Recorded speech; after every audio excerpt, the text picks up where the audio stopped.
तर शिर्केने आपल्या ताकदीच्या बळावर हर्षवर्धनची जहागीरदार असोसिएट कायमस्वरूपी बंद पाडण्यासाठी नोटीस पाठवलेली असते। ही नोटीस ज्यावेळी हर्षवर्धनला मिळते त्यानंतर हर्षवर्धनची चांगलीच झोपमोड झालेली असते आणि तो चांगलाच हादरलेला असतो।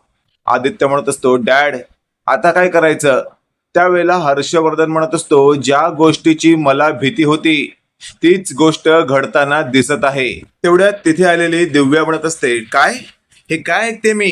जहागीरदार असोसिएट कायमस्वरूपी बंद पडणार? कोण करतं हे सगळं?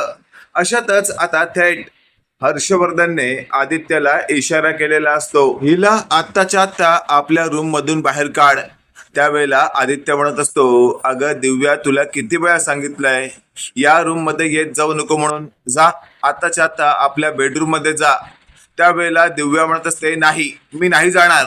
आपल्यावर आलेलं संकट उधळून लावण्यासाठी तुम्ही मला काय कमजोर समजताय का?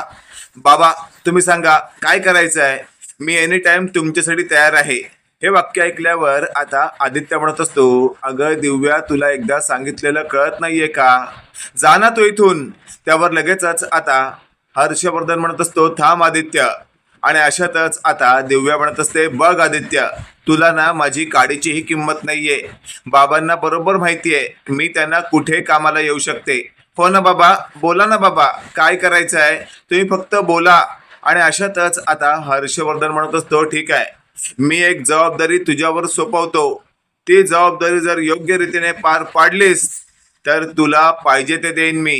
हे वाक्य ऐकल्यावर आता दिव्या म्हणत असते, काय खरंच खरंच मला पाहिजे ते द्याल तुम्ही? त्यावर हर्षवर्धन म्हणत असतो, हो तू फक्त तोंड उघड, तुला हवं ते देईन। हे वाक्य ऐकल्यावर दिव्या म्हणत असते, मग तर तुम्ही सांगाच काय करायचं आहे, मी असं करीन असं।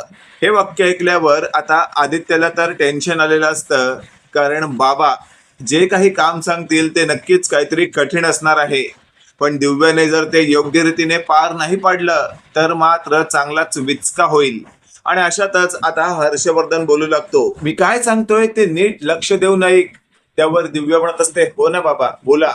आता हर्षवर्धन बोलू लागतो, विक्रांत तुरुंगात आहे हे तुला माहिती आहे ना? त्यावर दिव्या म्हणत असते, हो बाबा, ऊर्जानेच तर केस जिंकून त्याला तुरुंगात पाठवलंय ना आणि तुम्हाला हरवलंय। हे वाक्य ऐकल्यावर हर्षवर्धन म्हणत असतो, एवढं पूर्ण बोलायची गरज नाहीये, कळतंय तू मला टोमणा मारतेस ते, पण लक्षात ठेव तुझ्या टोमण्यांना आवर घाल आधीच सांगतोय मी। हे वाक्य ऐकल्यावर दिव्या म्हणत असते, बाबा बाबा सॉरी हा, तुम्हाला उगाच माझं बोलणं टोमणा वाटत असेल तर माफ करा, जाऊ दे आपण मुख्य मुद्द्यावर येऊया। बोला ना काय सांगणार होता तुम्ही मला? त्यावर हर्षवर्धन म्हणत असतो, तुला माहितीये ना विक्रांत तुरुंगात आहे, तर त्याला सोडवायचं आहे आणि त्याला सोडवण्यासाठी आता तुला मी सांगतोय ते नीट ऐक, तू जायचंय पद्माच्या घरी। त्यावर दिव्या म्हणत असते, बाबा पद्माच्या घरी का जाऊ मी? त्यावर हर्षवर्धन म्हणत असतो, काय म्हणालो तुम्ही आता 2 मिनिटापूर्वी, नीट ऐक आणि मध्ये बोलू नकोस। जोपर्यंत माझं बोलणं होत नाही तोपर्यंत फक्त ऐकायचं काम कर। त्यावर दिव्या म्हणत असते, ठीक आहे बोला।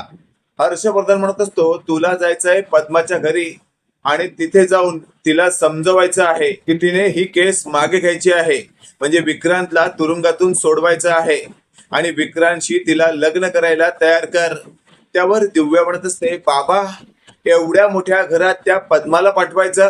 अहो लायकी तरी आहे का त्या पद्माची? त्यावर आता दिव्याला हर्षवर्धन म्हणत असतो, तू तुझं डोकं का चालवतेस? तुला जेवढं सांगितलंय तेवढं कर ना। त्यावर दिव्या म्हणत असते, ठीक आहे मी करते। त्यावर हर्षवर्धन म्हणत असतो, बघा मी तुला सांगितलंय अगदी तसंच झालं पाहिजे। त्यावर दिव्या म्हणत असते, बाबा प्रश्न आहे का? तुम्ही सांगितलं आणि मी तसं करणार नाही असं होईल का? नका काळजी करू तुम्ही, आता तर मी ठरवलंय की तुम्ही जसं बोललात अगदी तसंच करून दाखवणार। इकडे आपण पाहतोय आता हर्षवर्धनने दिव्या बाहेर पडल्यानंतर लगेचच आमदार शिर्केला फोन केलेला असतो। शिर्के बोलू लागतो, काय मग वकील साहेब झोप उडाली असेल तुमची? त्यावेळेला हर्षवर्धन म्हणत असतो, आमदार शिर्के काय केलं तुम्ही? हे जरा तरी माझ्यावर विश्वास ठेवायचा, लगेचच तुम्हाला अशा प्रकारची नोटीस मला पाठवण्याची काय गरज होती? त्यावेळेला आमदार शिर्के म्हणत असतो, अहो वकील साहेब तुमची दोन्ही मुलं तुमच्या जवळ आहेत, पण माझ्या काळजाचा तुकडा विक्रांत हा तुरुंगात आहे. खरंच मला चैन पडेल का? म्हणून मला तुमची झोप उडवायची होती. हे वाक्य ऐकल्यावर हर्षवर्धन म्हणत असतो, अहो नका काळजी करू, मी तुमच्या विक्रांतला सोडवण्यासाठी आता एक वेगळी खेळी खेळत आहे आणि तुम्हाला शब्द देतो, या खेळामध्ये मीच जिंकणार आहे. हे वाक्य ऐकल्यावर आता आमदार शिर्के म्हणत असतो, हेच तर मला हवं होतं. तुमच्याकडनं ठोस कोणता निर्णय घेतलाच जात नव्हता, म्हणून मला तुमची जहागीरदार असोसिएट कायमस्वरूपी बंद करण्याची तुम्हाला एक नोटीस पाठवावी लागली. बघा बघा, एक नोटीस पाठवली आणि तुम्ही लगेचच कामाला लागलात. हर्षवर्धन, नका काळजी करू तुम्ही, तुमच्या जहागीरदार असोसिएटला धक्का लागून देणार नाही मी. पण जर माझा विक्रांत बाहेर आला तरच हा. हे वाक्य ऐकल्यावर हर्षवर्धन म्हणत असतो, ओके. बघा, येत्या 2 दिवसामध्ये तुमचा विक्रांत तुमच्या घरी असेल. पण एक गोष्ट लक्षात ठेवा, मी जी आता खेळी खेळली आहे ना, त्यानुसार तुम्हाला पद्माला सून करून घ्यायचं आहे. हे वाक्य ऐकल्यावर आता आमदार शिर्के म्हणत असतो, हर्षवर्धन काय बोलताय तुम्ही हे? त्यावर हर्षवर्धन म्हणत असतो, अहो शिर्के साहेब, अहो फक्त ऐकून घ्या. पद्माला फक्त आपण तुमची सून करतोय असं चित्र उभं करायचं आहे, म्हणजे विक्रांतशी लग्न. त्यावर शिर्के म्हणत असतो, अच्छा, म्हणजे फक्त विक्रांतला सोडवण्यासाठी ही तुमची खेळी आहे तर? त्यावर हर्षवर्धन म्हणत असतो, हो. त्यानंतर आपण त्या पद्माचं काय करायचं? एकदा विक्रांत सुटला की मग आपण बघू. त्यावर हर्षवर्धनला शिर्के म्हणत असतो, ठीक आहे वकील साहेब, तुम्हाला वाटेल तसं करा, पण येत्या 2 दिवसात माझा मुलगा सुटलाच पाहिजे. त्यावेळेला हर्षवर्धन म्हणत असतो, शब्द देतो तुम्हाला सुटणार. आणि अशातच आता दोघांनी फोन ठेवलेला असतो. इकडे आपण पाहतोय आता दिव्या पद्माच्या घरी गेलेली असते. अचानकपणे दिव्याला आलेलं पाहून पद्माला कळून चुकलेलं असतं की नक्कीच काहीतरी कामाशिवाय ही दिव्या इथे येणारच नाही. आणि अशातच आता दिव्या आत म्हणत असते, पद्मा येऊ का ग तुझ्या घरात? त्यावर पद्मा म्हणत असते, या ना या दिव्या ताई या.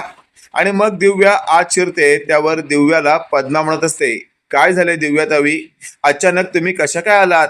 त्यावर दिव्या म्हणत असते, हे बघ, एक गोष्ट लक्षात ठेव, इथं येऊन मला तुला वेगळं काही सांगायचं नाहीये. जे काही सांगायचं आहे ते क्लिअर सांगते, नीट ऐक. तुला विक्रांतची केस मागे घ्यावी लागणार आहे.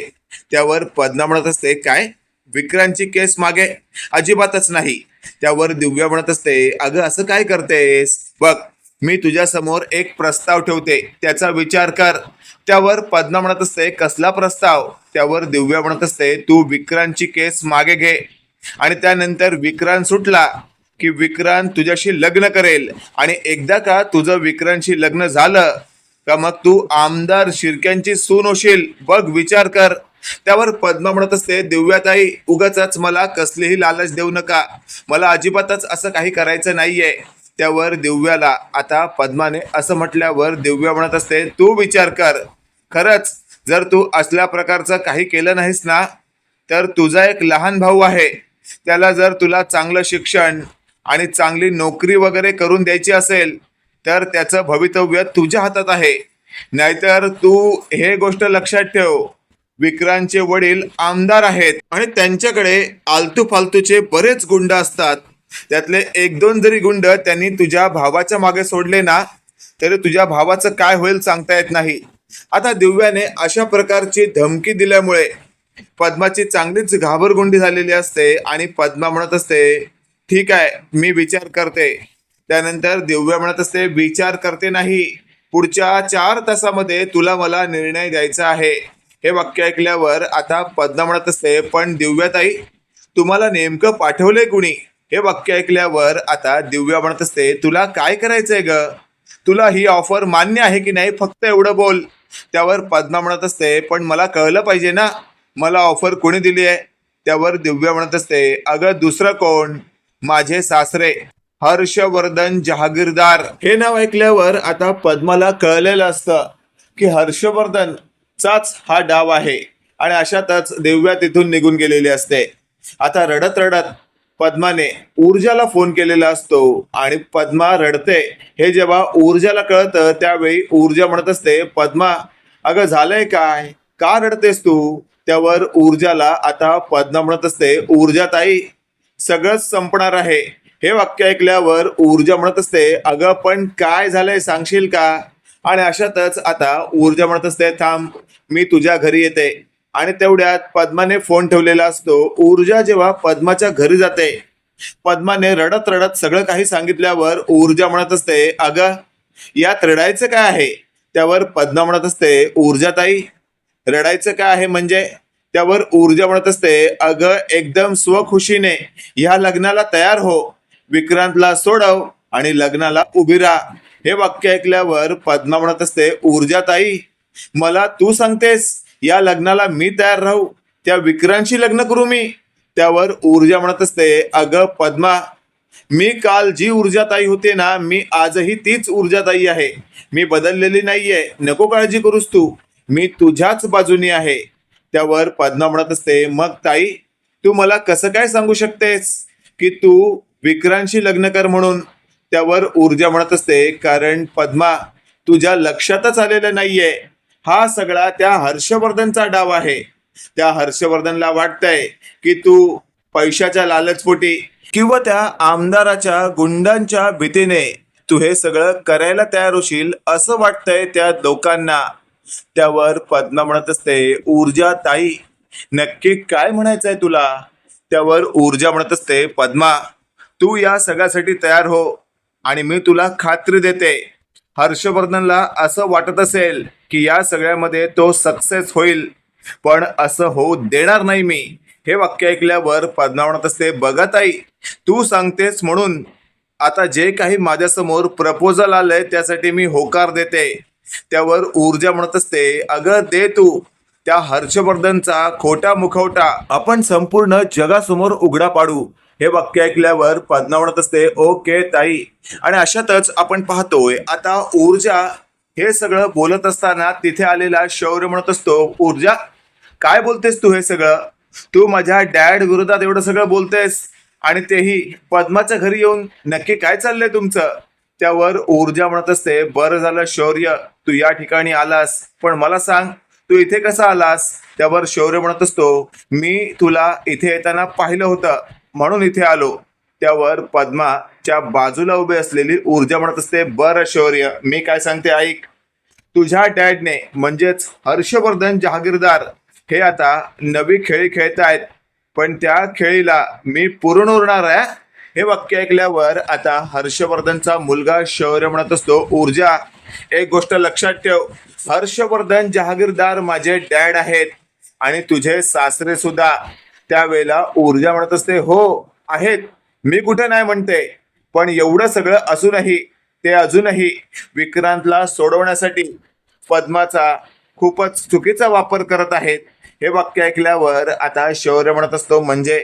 त्यावर ऊर्जाने सगळं काही आता शौर्यला सांगितल्यावर शौर्य म्हणत असतो, बहुतेक यात त्यांचा नेक काहीतरी विचार असेल, उगाच तू चुकीचा विचार करत असशील ऊर्जा. त्यावर ऊर्जा म्हणत असते, वा शौर्य, म्हणजे आतापर्यंत मी तुला योग्य वाटत होते आणि आज अचानकपणे तुझं बाप प्रेम जागा झालं तर? त्यावर शौर्य म्हणत असतो, ऊर्जा अति होत आहे तुझं. त्यावेळेला ऊर्जा म्हणत असते, माझं कधी अति होत नाही, लक्षात ठेव शौर्य, हर्षवर्धन जहागीरदार ही व्यक्ती मला जर नडणार असेल तर मी त्या व्यक्तीला सोडणार नाही. आणि अशातच आता शौर्याला टेन्शन आलेलं असतं की या ऊर्जाला बायको करून तर घरात आणली आहे, पण नक्की नांदवू कशी? कारण माझ्या डॅडच्या विरोधात एनी टाइम जाणार असेल तर मला ते शक्य नाहीये.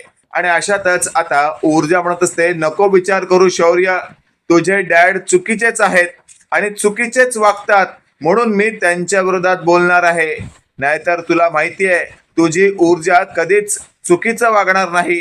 आता मात्र शौर्यला ऊर्जाकडे पाहणं सुद्धा कठीण झालेलं असतं आणि शौर्य लगेचच वळतो. त्यावर ऊर्जा म्हणत असते, वा शौर्य वा, म्हणजे आता तू वळणार तर घे, मी सुद्धा वळते आणि ऊर्जाही वळते. या दोघांना वळलेलं पाहून आता लगेचच पद्मा म्हणत असते, शौर्य दादा, ऊर्जा ताई, काय चाललंय तुमचं? निदान तुम्ही तरी दोघं चांगलं राहा. तुम्ही जर एकमेकांचा चेहरा पाहणार नसेल तर पुढे जाऊन माझं कसं होईल? त्यावर ऊर्जा म्हणत असते, अगं नको काळजी करू पद्मा, मी आहे तुझ्या बरोबर एनी टाइम. आणि लक्षात ठेव, जर तुझी साथ देण्याचं मी आधीपासून ठरवलंय ना तर शेवटपर्यंत तुझी साथ मी देणार. मग असे कितीही हर्षवर्धन येऊ दे, त्या सगळ्यांना फाट्यावर मारणार मी. हे वाक्य ऐकल्यावर आता शौर्य म्हणत असतो, ऊर्जा शब्द जपून वापर. काय बोलतेस तू? तुला तरी कळतंय का? त्यावर ऊर्जा म्हणत असते, वा शौर्य वा, म्हणजे शब्द मी जपून वापरायचे. पण तुझ्या डॅडने आता पद्माला जो प्रस्ताव पाठवला आहे, खरंच तुझ्या मनाला तरी पटतोय का तो? तू तरी सांग मला. खरंच त्या विक्रांतला उद्या पद्माने केस मागे घेऊन सोडवलं तर तो विक्रांत पद्माशी लग्न करेल का?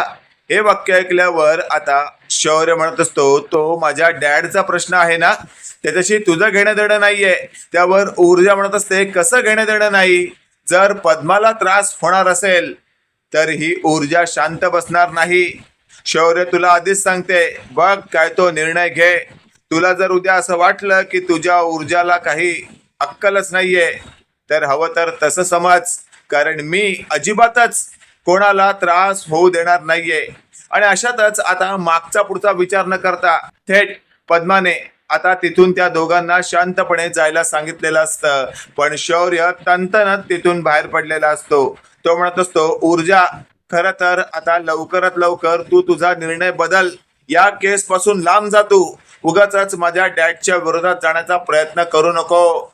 त्यावर ऊर्जा लगेचच म्हणत असते, शौर्य आता तर हर्षवर्धन जहागीरदारला त्याची योग्य ती जागा दाखवून द्यायल्याशिवाय मी शांत बसणार नाही.